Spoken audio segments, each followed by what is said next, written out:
Chapter 85. Sinasabi ni Damian na nagkamali na naman ba si Mia, na itinalaga niyang bantay. At tinatanong nito kung sino ang nandyan. Nagtataka at napapatanong si Agnes kung gumagamit ba si Sir Damian ng dark magic. Paano? Ano ba talaga ang nangyayari sa mismong harapan niya? At napakalakas din ang presensya ng dark mana. Lumapit na si Damian at sinasabi nito na sino siya. Hindi siya nananakit ng mga taong walang sala. Lumabas siya ng tahimik, at hindi niya siya papatayin. At sa isip-isip nito na isang lokal, buburahin niya na lang ang mga alaala nila gamit ang Authority of Lust. Nagsalita na si Agnes at sinasabi nito na siya ito, Sir Damian.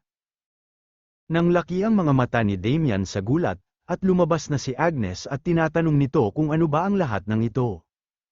Galit na sinasabi nito na niloloko niya ba siya sa buong panahong ito? At nakakapagtaka naman talaga na ang batang Panginoon na dati kilala bilang isang walang kwentang tao, na nagwawaldas ng yaman, na biglang naging malakas. Ngayong ay napantanto niya na ito, ang 3 buwan niyang pagkawala matapos ang corpse play. Naglabas na si Agnes ng kanyang aura, at batid nito na ang paglitaw ni Victor the Firewood Cutter ay naganap sa eksaktong parehong oras. Sagutin niya siya, Sir Damian. Kalaban ba niya siya? Sa isip-isip ni Damian na kailangan niyang lumapit para ma-brainwash siya. Paumanhin, Lady Agnes, ngunit wala na siyang ibang pagpipilian. Nilabas ni Damian ang Authority of Lust, at bigla itong sumugod kay Agnes, at hinawakan nito ang kanyang mukha, at humihingi ito ng paumanhin sa gagawin niya. At sinasabi nito na matulog muna siya. Mag-usap na lang sila mamayang umaga. Malilimutan niya ang lahat ng nakita niya ngayong araw. Nagulat si Damian, at biglang na lang nagpakawala si Agnes ng Blue Flame. At sinasabi nito na kaya pala itinago niya ang tunay niyang pagkakakilanlan sa buong panahong ito. Nagtataka at sa isip-isip ni Damian na ang kapangyarihan ng isang authority. Ang pinakamataas na kapangyarihang ipinamalas lamang ng iilang piling paladin. Ang pagpapala ng Diyos na hindi kayang daijin kahit ni Dorgo.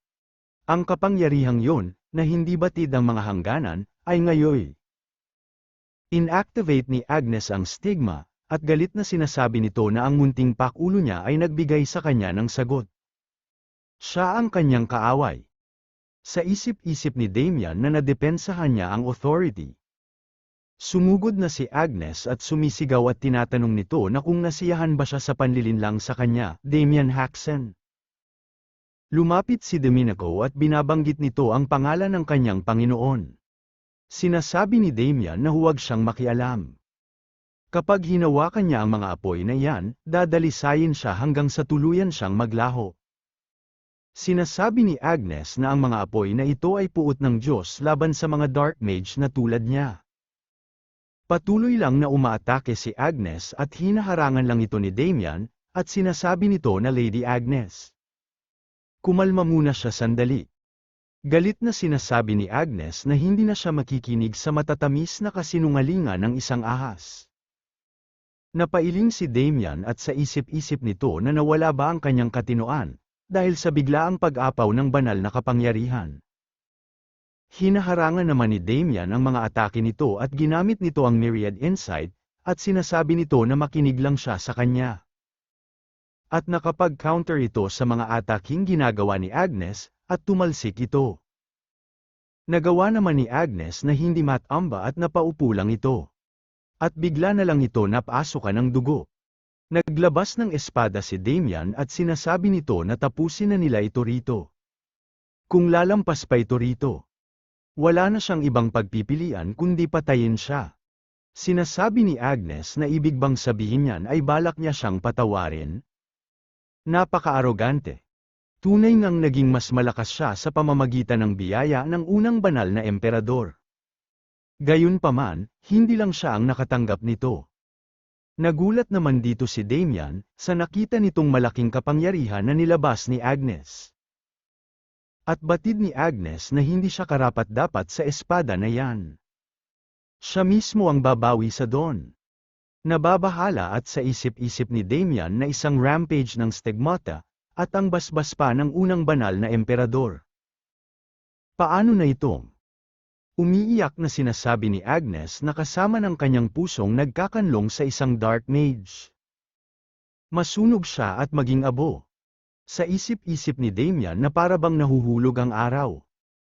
At sumisigaw at sinasabi nito na plano niya bang pasabugin ang buong lugar na ito?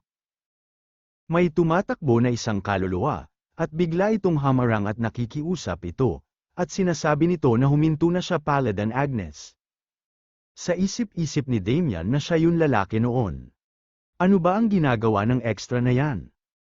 Sinasabi ng kaluluwa na siya ang batang taga-katabing bahay, si Aryan Moon.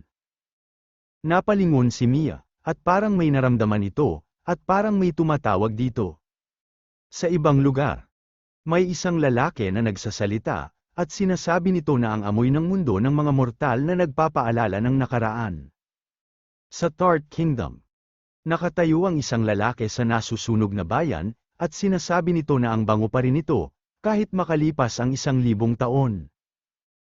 Napalingon nito sa dumating, at nakangiting sinasabi nito na 1,000 taon na rin para sa kanya Dorgo na isang tridor. At tinatanong nito na kung ano yang bagay sa tabi niya. Hindi ba't masyado na siyang matanda, para maglaro ng mga manika? Naiinis na sinasabi ng kasama ni Dorgo na ano? Sinong manika? Gusto niya bang mamatay sa pambubugbog ng isang manika?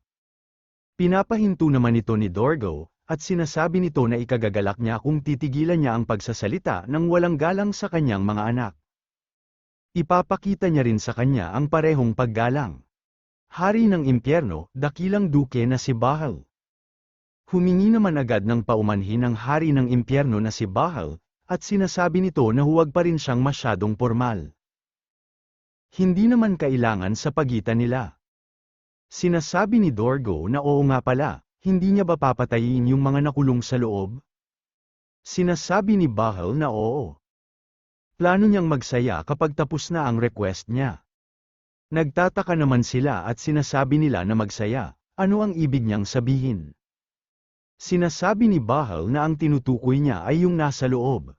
Medyo malakas siya, alam niya ba? Wala nang natitirang mga powerhouse na tulad niyan sa impyerno. Sinasabi ni Dorgo na syempre, ang ikinulong niya ay sinasabing pinakamalakas sa simbahan. Siya ay isang Grandmaster.